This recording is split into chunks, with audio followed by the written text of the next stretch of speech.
Mr. Speaker, tomorrow marks 13 years since 6 young British soldiers were on patrol in Afghanistan when their vehicle was struck by an explosive, tragically killing them all. Sergeant Nigel Coop was 33. Corporal Jake Hartley was 20. Private Anthony Frampton was 20. Private Daniel Wade was 20. Private Daniel Wilford was 21. And Private Christopher Kershaw was just 19, a teenager. Tomorrow also marks the 18th anniversary of the death of Benjamin Reddy, a 22-year-old serving with 42 Commando Royal Marines, killed in Helmand Provost in 2007. These men fought and died for their country, our country. And across the wars in Afghanistan and Iraq, 642 individuals died fighting for Britain alongside our allies. Many more were wounded. We will never forget their bravery and their sacrifice. And I know the whole House will join in me in remembering them and all those who serve our country. Mr. Speaker, this morning I had meetings with ministerial colleagues and others. In addition to my duties in this House, I shall have further such meetings later today. Xavier Corr. Thank you. Mr. Speaker, the Prime Minister has rightly made growth his key mission.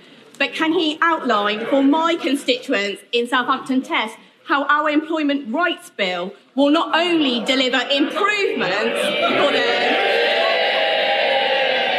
but also put more money in their pockets as part of our plan? Well, I thank my honourable friend. She's doing a fantastic job for her constituents. The Employment Rights Bill is the biggest upgrade to workers' rights in a generation. It will benefit more than 10 million workers in every corner of the country. It will tackle low pay, poor conditions and poor job security that hold our country back. It is pro-worker, pro-business and pro-growth. We now come to the Leader of the Opposition, Kemi Badenoch. Thank you, Mr. Speaker. Divisions between Ukraine and the US only serve Vladimir Putin. President Zelensky is right to try and rebuild his relationship with President Trump.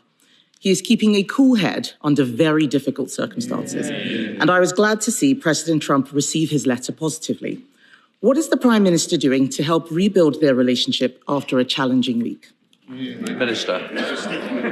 Well, she's absolutely right that we need to do everything we can to ensure that the US, Europe and Ukraine are working together on lasting peace. And I'm doing everything I can to play my part in that, in regular contact with all of the key players at the moment, including talking to President Zelensky yesterday afternoon. Mr. Speaker, I thank the Prime Minister for that answer. All of us in this House know that the British Armed Forces are a huge source of pride to our country. They put themselves in harm's way to defend our values. As the opposition, we support efforts to resolve this conflict, but we cannot write a blank check. If British peacekeeping troops in Ukraine were attacked, whether directly or via proxies, we could be drawn into conflict with Russia. Can the Prime Minister reassure all those who are concerned about the UK being drawn into war? Minister. Yes, that's the last thing anybody wants to see.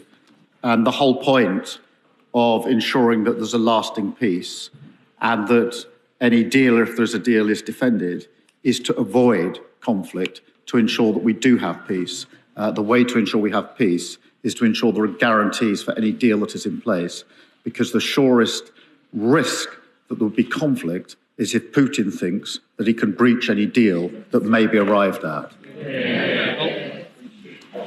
The Prime Minister is quite right, and we on this side of the House agree with him. The objective for his visit to Washington was to get that US security guarantee for Ukraine, and I commend his efforts in this very difficult task. But nonetheless, on Monday, the United States withdrew military aid for Ukraine. Can he update the House on the steps he is taking to persuade America that it is also in their national interest to provide a security guarantee? Prime Minister.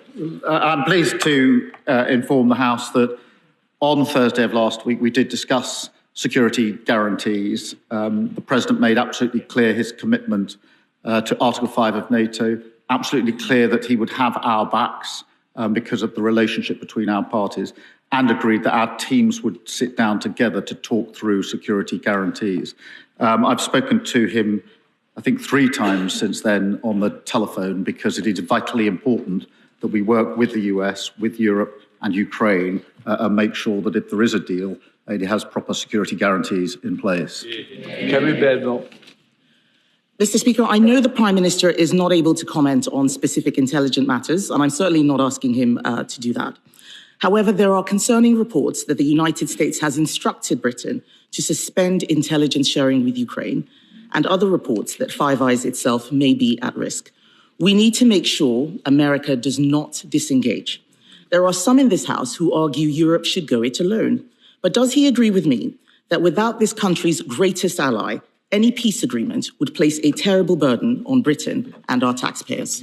Prime Minister. Well, I do agree with her wholeheartedly, and that's why in the debate we had just 2 days ago, I've always been clear that we need to ensure that the US, the UK, Europe and Ukraine are working together, but we must not choose between the US and Europe. We never have historically, and we're not going to do so now. Kemi Badenoch. Thank you, Mr. Speaker. I thank the Prime Minister for his comments on that. He will know that it is not just the security situation that worries people. They are also concerned about trade wars and the economic impact of tariffs like those leveled on Canada and Mexico yesterday. The best way to avoid America putting tariffs on Britain is to reach agreement on a US trade deal. Following the Prime Minister's trip to Washington, have talks on a UK-US trade deal begun? Prime Minister. Well, I was pleased in the meeting I had last week that we did discuss an economic deal and agreed that our teams would indeed sit down rapidly to talk through an economic deal, and that is what they're doing, because, as she rightly says, that is far better than getting drawn into conflict in relation to tariffs. Kemi Badenoch. Thank you, Mr. Speaker. I'm glad the Prime Minister has confirmed that those talks have started. People across our country are worried. They're worried about national security. They're worried about whether we can equip our military fast enough. They are worried about whether we will deploy troops in Ukraine and whether we will be able to keep the peace. They are also worried about our economic security. Can we afford all this? The world is changing fast, and we need an entirely new approach to our economy and our energy security. The budget last year halted growth with higher taxes and higher borrowing. Yesterday, farmers were protesting in Whitehall again. People are hurting. Will he now change course so we can have the economic security we know we need for our national security? Prime Minister. We were doing so well.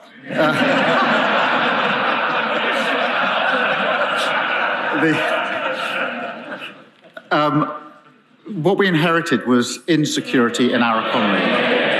We inherited a 22 billion black hole, and we have now turned that around. We've got the highest investment coming into our economy. We've got wages higher than prices. We've got 3 times interest rates have been cut. That's the difference between stability with Labour and instability with the party opposite.